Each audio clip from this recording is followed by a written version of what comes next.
হ্যাঁ দাঁড়াও, আমি যাচ্ছি বাবা, 1 মিনিট।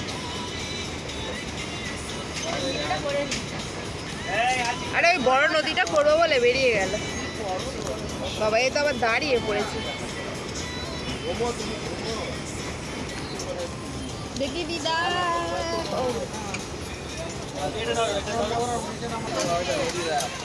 এই যে এই জন্য আমি রেগে যাই।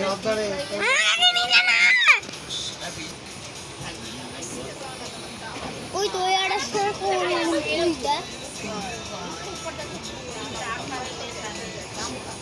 দ্বীপটা, ওই দ্বীপে কেউ বেড়াতে